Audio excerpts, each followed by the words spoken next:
Di hari pertama dan hari kedua kita sudah melihat sebuah perbauran, yakni perbauran dua roh menjadi satu roh.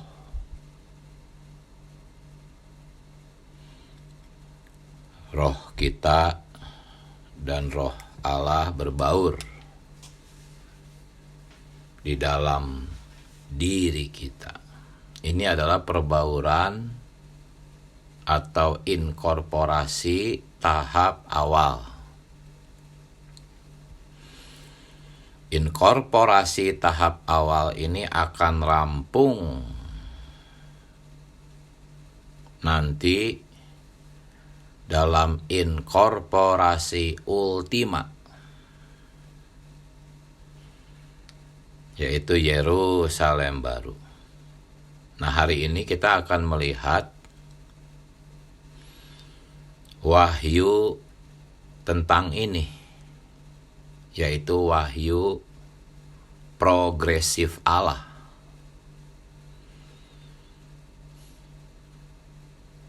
Mulai dari perbauran tahap awal, yaitu perbauran roh kita dengan roh Allah, terus berkembang sampai akhirnya perbauran yang ultima, yaitu Yerusalem baru.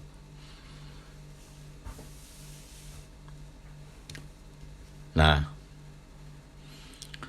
perampungan inkorporasi ultima ini dilaksanakan oleh ministry penuh Kristus. Bukan hanya ministry Kristus ya, tetapi ministry penuh Kristus. Ya, kalau pelayanan Kristus atau ministry Kristus, semua orang Kristen juga tahu ya di keempat Injil bagaimana Kristus melaksanakan ministrinya. Tetapi berapa banyak orang Kristen yang tahu ministry penuh Kristus? Bukan sekedar ministry Kristus, tetapi ministry penuh Kristus. Ministry penuh Kristus itu bukan hanya di keempat Injil. Banyak orang Kristen hanya berputar-putar di keempat Injil. Mungkin juga masuk ke kisah para rasul. Ada juga masuk ke surat-surat kiriman. Tetapi tetap dalam konsepsi hanya ministry Kristus, bukan ministry penuh Kristus. Nah, kita di pemulihan Tuhan harus belajar tentang ministry penuh Kristus. Ministry penuh Kristus itu 3 tahap. Inkarnasi di keempat Injil, ya, inklusi di akhir keempat Injil, masuk ke kisah para rasul dan surat-surat kiriman, dan akhirnya ada perkara intensifikasi menghasilkan tubuh Kristus. Inilah 3 tahap ministry penuh Kristus.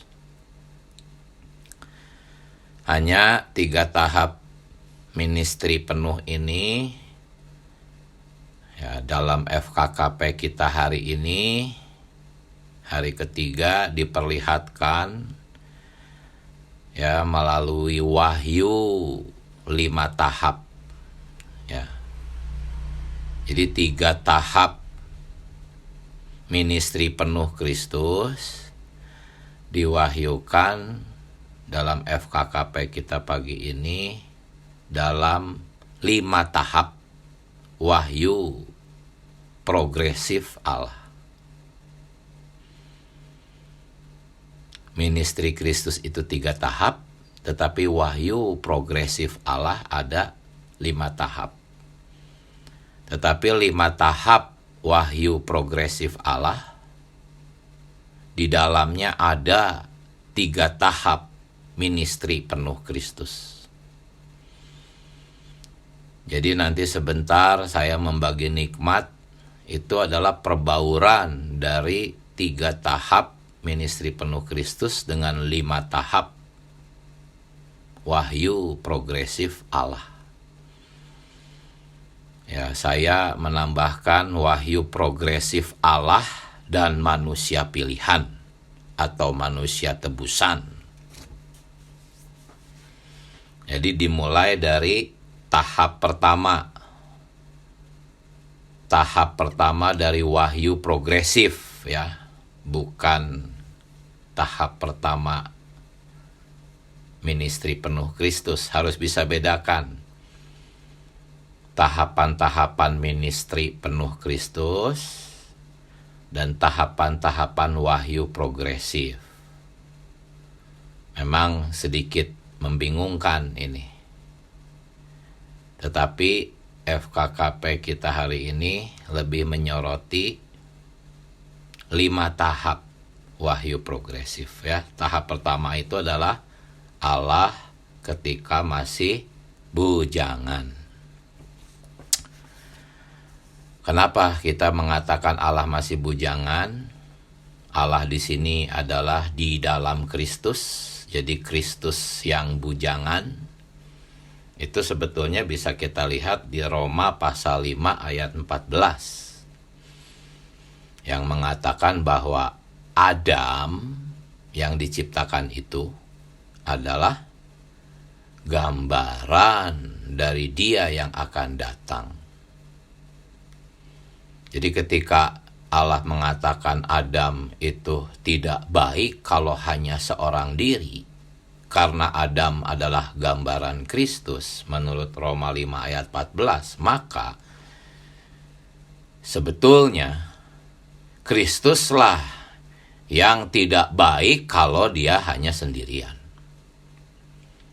Dari sini muncullah wahyu bahwa Allah bujangan, ya, Allah di dalam Kristus. Itu sebagai Allah yang bujangan di dalam Kejadian 1 pasal 1. Pada mulanya Allah menciptakan langit dan bumi. Itu adalah Allah yang bujangan. Dia memiliki satu kedambaan, ingin memiliki seorang istri. Dimulai dari Kejadian 1 ayat 1, dia menciptakan langit dan bumi untuk istrinya. Tahap kedua adalah tahap dia berinkarnasi.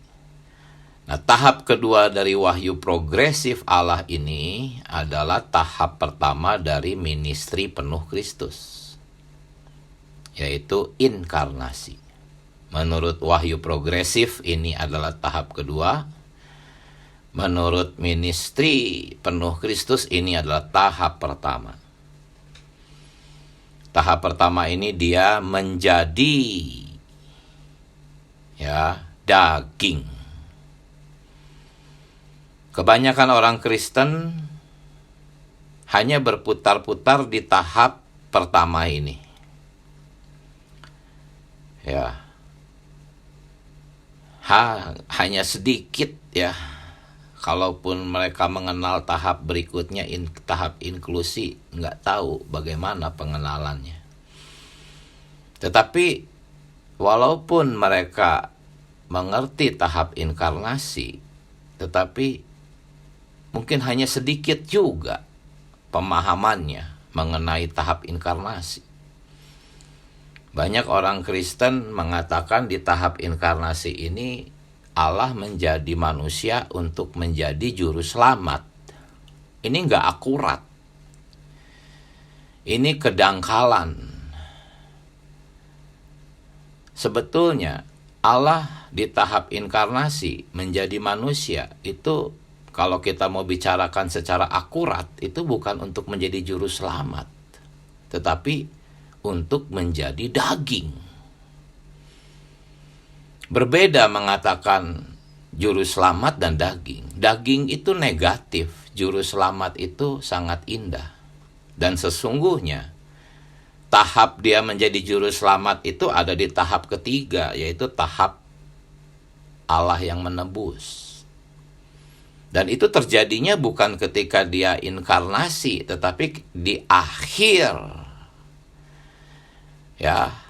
tahap inkarnasi, dia naik ke atas salib. Nah, disitulah mulai dia menjadi berfungsi.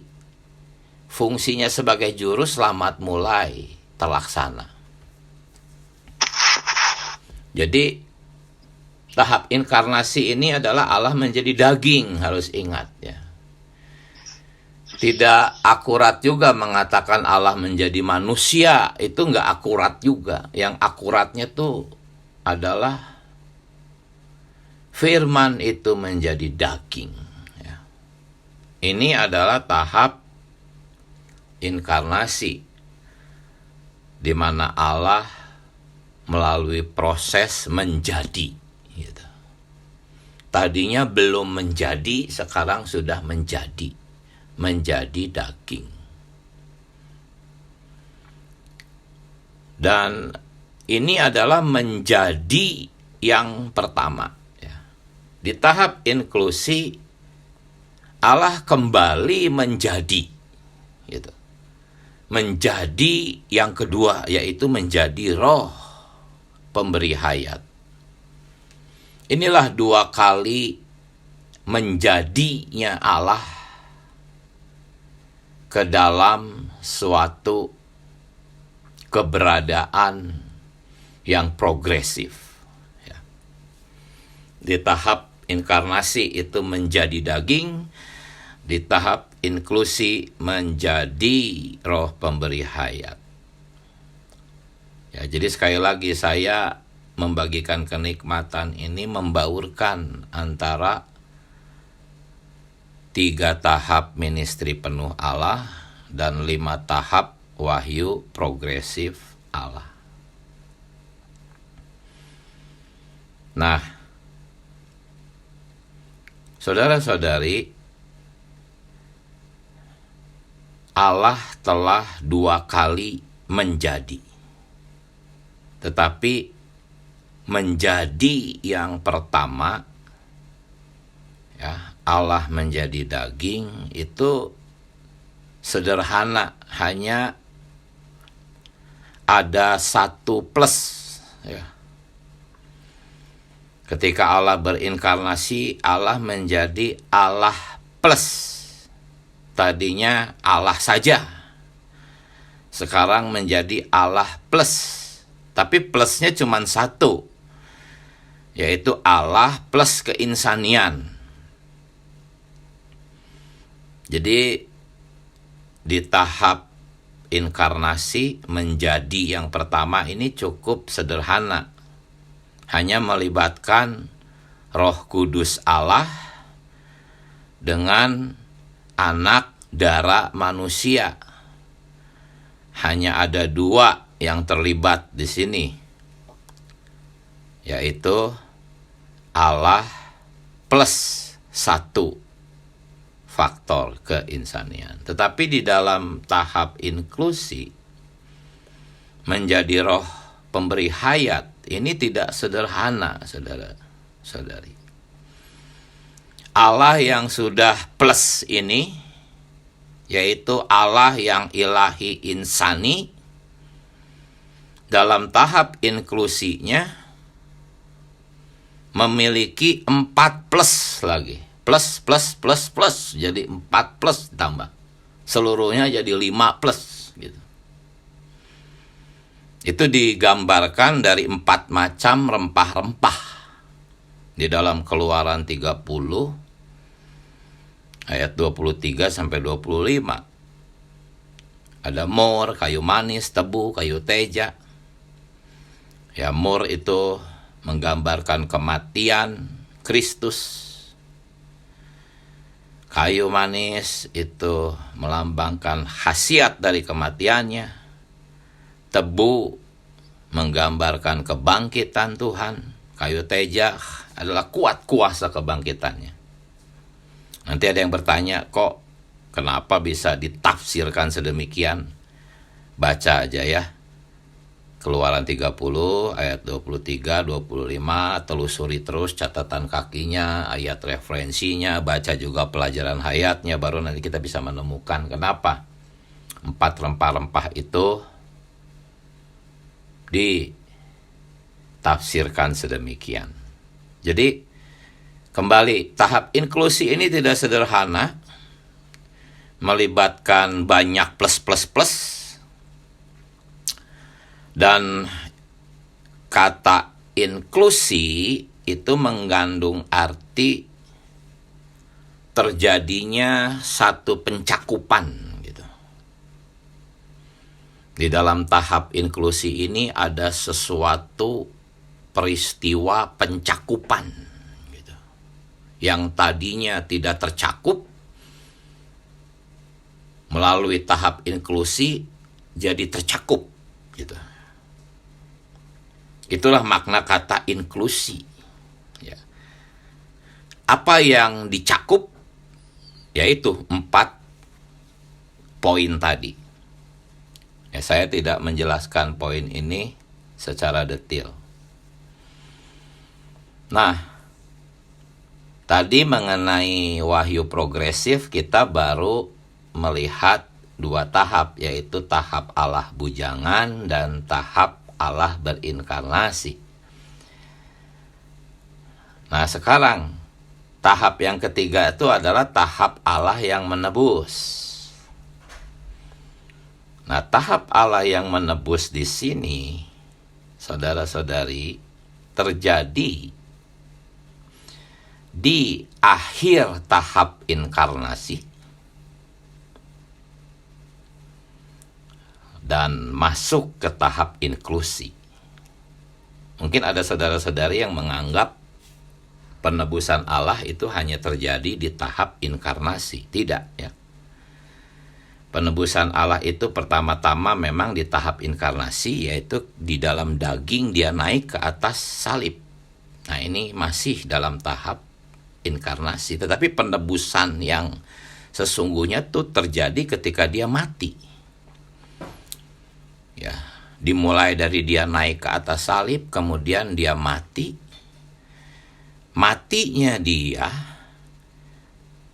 adalah dia memasuki markas musuh untuk menebus. Jadi penebusan itu terjadinya bukan hanya ketika dia bergantung di atas salib, tetapi 3 hari kemudian itu terus terjadi penebusan. Yaitu awalnya dia mati, dia memasuki markas musuh untuk merebut kita. Ya, karena secara yuridis dia sudah ada wewenang. Dia sudah melaksanakan tuntutan hukum Taurat. Lalu di markas musuh dia menaklukkan maut. Maut tunduk kepada dia. Setelah selesai, ya tanpa ada yang bisa menghalang-halangi dia keluar dari alam maut. Ini proses penebusan loh, saudara-saudari. Pernah dengar belum proses penebusan yang macam ini? Saat-saat itulah kita sedang ditebus. Ya, lalu dia keluar dari alam maut pagi-pagi hari. Ya. Tetapi setelah ketemu dengan Maria, dia tidak langsung ketemu dengan murid-murid yang lain. Dia naik dulu secara rahasia kepada Bapa. Itulah sebabnya Tuhan Yesus berkata, jangan pegang-pegang aku dulu. Aku mau naik dulu ke Bapa. Seolah-olah seperti itu. Bapa lah yang harus menikmati aku lebih dulu sebagai buah sulung. Nah, ini masih tahap penebusan. Ya, dia lapor dulu kepada Bapa. Ya, dia dinikmati dulu oleh Bapa.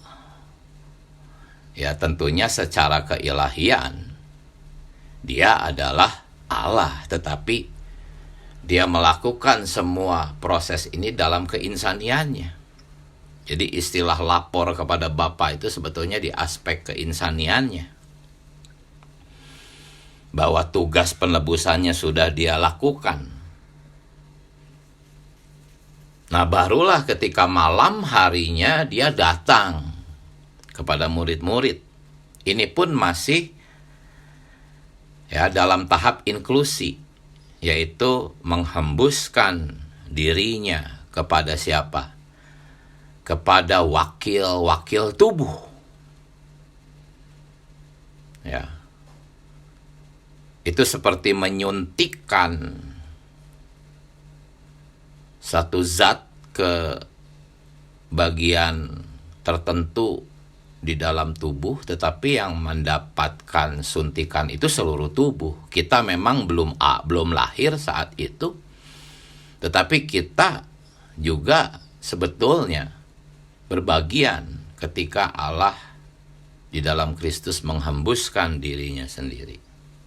Ini menjadi tahap yang keempat, yaitu tahap Allah yang berhuni. Tetapi mulai dari dia disalibkan, lalu masuk ke alam maut, bangkit, menghembuskan dirinya, ya, itu semua adalah proses penebusan. Sedangkan menurut tahapan ministry penuh Kristus, yaitu tahap inklusi, ya, itu terjadi ketika dia mulai masuk ke alam maut. Bukan lagi dalam bentuk tubuh jasmaninya yang lama, tetapi dia telah keluar dari tubuh jasmaninya yang lama. Itu mulailah tahap inklusi sampai malam hari dia menghembuskan dirinya. Oh, Tuhan Yesus, memang perkara ini tidak bisa hanya sekali langsung mengerti. Harus berjerih lelah belajar, ya. Nah, secara wahyu progresif Allah, kita baru mendapat penjelasan sampai tahap yang keempat, yaitu Allah yang berhuni. Secara ministry penuh Kristus baru tahap yang kedua, yaitu tahap inklusi. Nah, sekarang memasukilah satu tahap lagi, yaitu satu tahap kemerosotan gereja. Bahkan ketika Rasul Paulus masih hidup, gereja sudah merosot. Sehingga dibutuhkan tahap intensifikasi. Ya. Roh pemberi hayat ini diintensifkan 7 kali. Itu nggak bisa kita dengarkan detailnya pagi ini. Kita perlu masuk ke kitab Wahyu mengenai 7 roh Allah. Ya. Nah, tahap intensifikasi ini adalah untuk menghasilkan inkorporasi, tetapi belum yang ultima. Karena inkorporasi ini baru melibatkan para pemenang dengan Kristus. Tetapi walaupun demikian, tahap intensifikasi ini akan terus bekerja sampai inkorporasi ini mencapai tahap yang ultima, yaitu Yerusalem baru. Jadi intensifikasi di zaman kita sekarang ini hidup, di zaman gereja, itu baru tahap inkorporasi sebagian kaum beriman dengan Allah, yaitu Kristus sebagai kepala, kita sebagai tubuh. Dan ini akan berlangsung terus, ya, sampai pemenang dihasilkan dalam jumlah yang sesuai kuota, melewati zaman 1000 tahun, sampai akhirnya tahap intensifikasi ini rampung dalam inkorporasi ultima. Bukan hanya sebagian lagi kaum beriman, tetapi sudah 100% umat tebusan, baik di perjanjian lama maupun di perjanjian baru. Di Yerusalem baru itu ada nama-nama 12 suku mewakili kaum beriman perjanjian lama. Ada nama-nama 12 rasul mewakili kaum beriman perjanjian baru. Ya, saudara-saudari, akhirnya ada satu bagian penting yang saudara kita sampaikan di buku Inkarnasi, Inklusi, Intensifikasi, ya, bahwa kita sekarang harus melaksanakan ministry 3 tahapnya itu. Pertama, kita harus menghasilkan orang-orang tebusan. Ini adalah pekerjaan tahap inkarnasi, menghasilkan orang-orang. Yang kedua, kita harus menghasilkan gereja-gereja. Inilah pekerjaan di tahap inklusi. Dan yang terakhir, kita menghasilkan para pemenang, yaitu realitas tubuh Kristus. Ini adalah pekerjaan intensifikasi. Hari ini kita sedang mencicipi Yerusalem baru dalam gereja-gereja. Semoga kita berbagian dalam pekerjaan intensifikasi Allah, yaitu kita dijadikan para pemenang.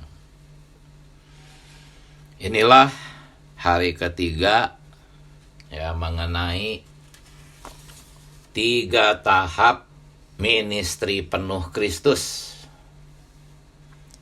Kristus yang sedemikianlah yang menjadi satu roh dengan kita, saudara-saudari. Ya, nggak apa-apa, mungkin sebagian saudara-saudari tidak bisa menangkap seluruhnya. Yuk, bagikan kenikmatan bagian-bagian yang bisa saudara-saudari cerna, silahkan. Amin. Puji Tuhan.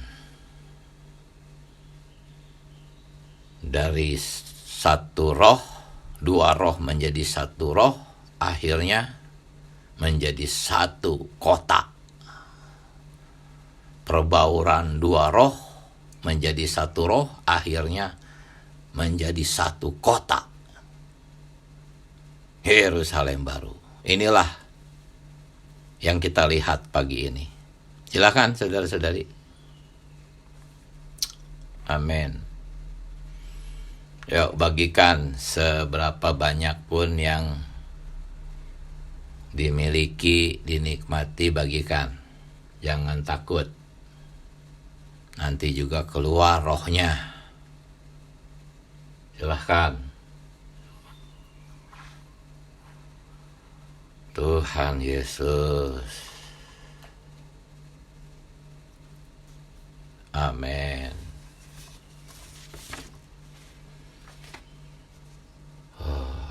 Tuhan Yesus. Bagaimana?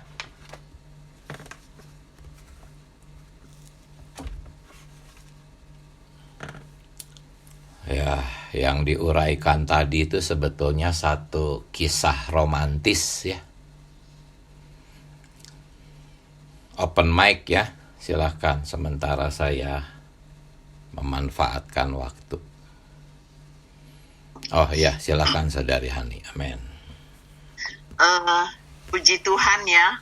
Saya sampai sejauh ini baru pernah saya mendengar, ya, bagaimana Tuhan bukan saja menebus kita gitu ya, membawa kita masuk ke dalam terangnya, memindahkan kita, tapi sampai segitu jauh rencana Tuhan buat kita di dalam inian ya, di dalam kehidupan kita, bukan cuma ditebus, bukan cuma menjadi anak-anaknya, tetapi terus lagi ya, lebih lagi Tuhan mau kita menjadi sungguh-sungguh pasangannya. Itu yang baru, maksudnya memang sih tahu kita adalah mempelai Kristus, tetapi untuk segitunya gitu ya, kesungguhan Tuhannya itu ya, untuk mendapatkan kita, ini saya baru mendengar gitu ya, baru aduh Tuhan, segitunya ya Tuhan, kenapa kita cuma asal-asalan mengertinya, kenapa tidak ada suatu pelajaran atau suatu edukasi yang menjelaskan.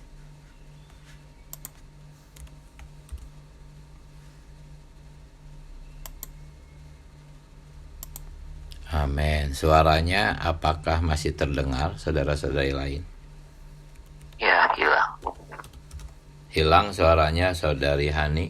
Amin. Amin. Amin. Ya, saya cuma kagum gitu ya, Tuhan, sungguh Tuhan, Engkau telah melakukan semua. Bagaimana manusianya ini, saya ini, apakah tidak mau merespon gitu ya, akan hati Tuhan kepada manusia. Itu aja yang saya dapat pagi ini, betapa Tuhan itu menginginkan kita sungguh-sungguh menjadi mempelai yang berkenan di hatinya. Amin. Amin. Puji Tuhan. Amin. Silahkan saudara-saudari yang lain. Puji Tuhan.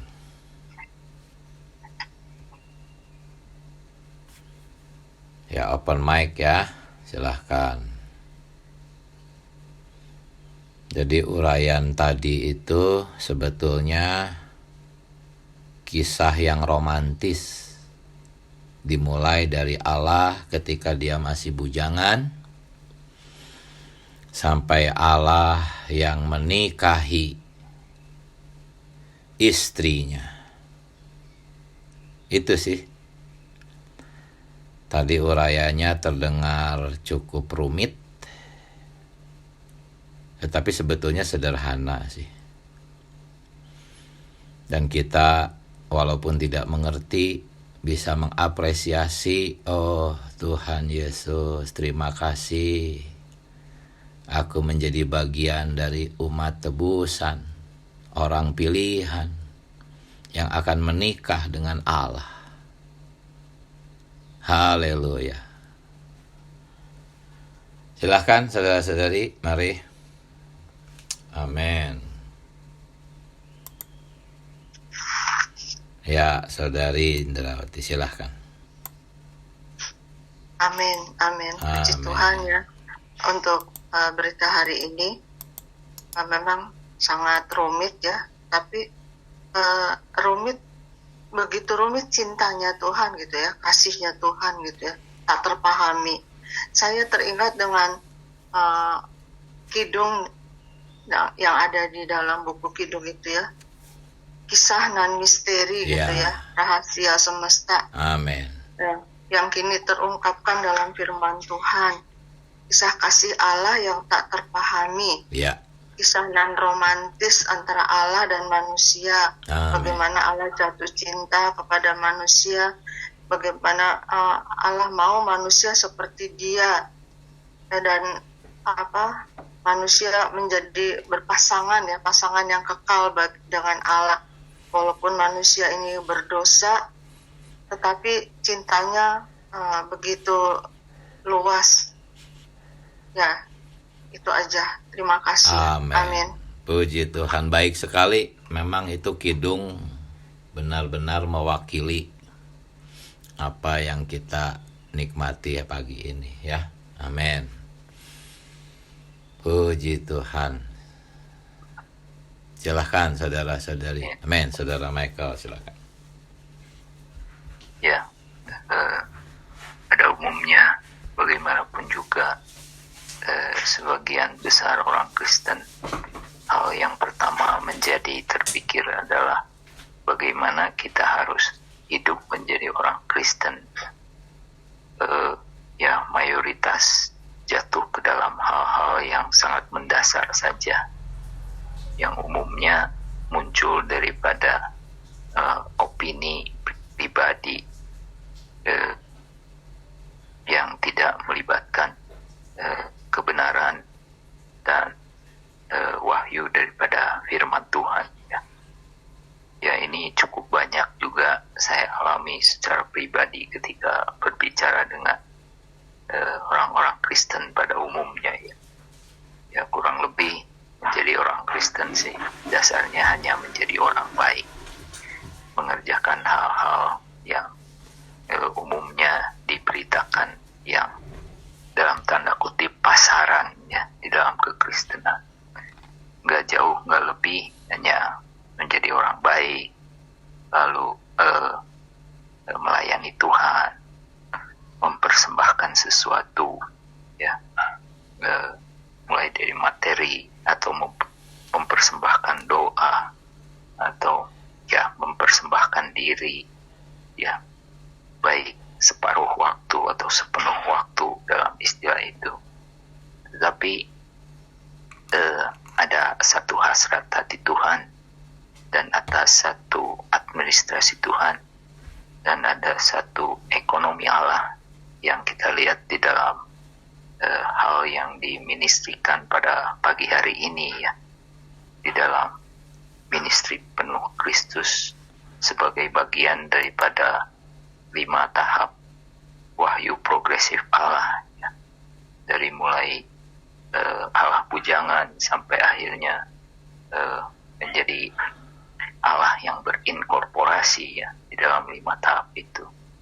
Dan bagaimana kita hidup itu sesungguhnya ada pada bagaimana kita hidup di dalam berbagian dalam ministri perjalanan ministri penuh Kristus itu ya, melalui apa yang sudah dilakukan oleh Kristus yang individu dan Kristus yang korporat ya. Di sana hasrat hati Tuhan atas ekonominya itu bekerja, dan pada tahapan-tahapan tadi seperti yang sudah dibicarakan oleh Saudara Diki juga, pemahaman kebanyakan dalam proses inkarnasi juga hanya untuk keselamatan saja ya. Memang demikianlah apa adanya yang bekerja pada sebagian orang Kristen. Juga kesadaran secara alamiahnya seringkali hanya berkisar pada hal itu. Namun pada pagi hari ini kita melihat satu hasrat hati Tuhan ya, bahwa kita ini Dia kehendaki menjadi hal yang serupa dengan segambar dengan Dia dan menjadi pasangan Dia. Dan di dalam perjalanan waktu kita sedang menjalani ya saat ini ya, menjadi manusia yang memang satu buah ciptaannya yang menjadi kedambaannya yang sangat tinggi, yang tadi disampaikan dalam kidung, yang sebagaimana saudari di depan tadi sampaikan juga, dalam satu perjalanan sampai berakhir pada Yerusalem baru ya. Semuanya ya kita bisa melihat dengan jelas pada pagi hari ini. Jadi bukan sesuatu yang sesederhana yang bagaimana dibayangkan oleh dan diperjalani dan dihidupkan oleh kebanyakan orang Kristen ya. Tetapi sesuatu yang sangat kaya, sangat dalam, dan kita dipanggil untuk hidup di dalamnya dan berbagian di dalam. Amin. Haleluya. Amin. Masih ada satu orang, silahkan. Amin. Yuk, satu orang lagi. Amin. Tuhan Yesus. Amin. Amin. Ya, amin, silakan. Amin. Puji Tuhan ya, saya menikmati berita pagi ini. Sungguh hari ini kita perlu memuji Tuhan ya, Allah yang sedemikian. Tadi dikatakan kisah romantis ya, yaitu Allah dan manusia. Allah ingin mendapatkan pasangannya, yaitu kita hari ini, dan dia telah melalui proses yang sedemikian ya tadi yang diuraikan. Sungguh Allah kita melalui ministrinya yang penuh, melalui wahyu progresif, langkah demi langkah untuk mendapatkan manusia kita hari ini. Dan juga melalui Kidung tadi saya juga terjemah bahwa inilah kisah non romantis itu. Nah, kita hari ini adalah perlu memujinya, perlu menyambut ya, karena pasangannya kita hari ini mempelainya ya, perlu mempersiapkan diri kita kelak ketika Tuhan datang sebagai mempelai laki-laki ya. Nah, hari ini ya sungguh saya ada perasaan ya sungguh memuji Tuhan, dan juga sungguh perlu kembali lagi kasih kita pun juga perlu terus datang kepadanya, sehingga kasih kita diinfus oleh kasih-Nya. Amin. Puji Tuhan. Puji Tuhan. Amin. Mari kita menyeru nama Tuhan, saudara-saudari. Amin. Tuhan Yesus. Tuhan Yesus. Terima kasih buat wahyu-Mu yang luar biasa ini. Ya, Tuhan. Amin. Buat rencana-Mu yang indah bagi kami. Amin. Kami bersyukur Tuhan menjadi orang-orang pilihan-Mu. Amin. Amin. Dapat berbagian di dalam inkorporasi Allah dan manusia. Amin. Tuhan Yesus, bawalah kami terus lebih maju lagi ya Tuhan. Amin. Dari tahap inkarnasi, inklusi, dan kami boleh hidup di tahap intensifikasi. Amin. Di mana kami menjadi pemenang. Amin. Oh, menjadi bagian dari inkorporasi Allah hari ini. Oh, Tuhan Yesus. Kami pasti akan mengalami inkorporasi ultima. Amin. Tetapi Tuhan, jangan hanya itu. Sejak hari ini, Tuhan, Amin. kami ingin memilikinya. Amin. Menjadi bagian dari inkorporasi Allah dan manusia. Amin. Kepala dan tubuh. Amin. Hidup di dalam pencicipan Yerusalem baru. Amin. Amin. Tuhan, rahmati kami, Tuhan. Amin. Bawa kami lebih maju lagi. Ya. Baik secara visi maupun pengalaman. Amin. Terima kasih Tuhan Yesus, kami cinta padamu. Amin. Selamat pagi saudara-saudari. Amin. Amin. Terima kasih semuanya. Terima kasih Amin. Semuanya Tuhan memberkati. Amin. Tuhan Yesus. Tuhan memberkati. Amin. Amin. Amin. Saya close ya, saudara-saudari. Amin.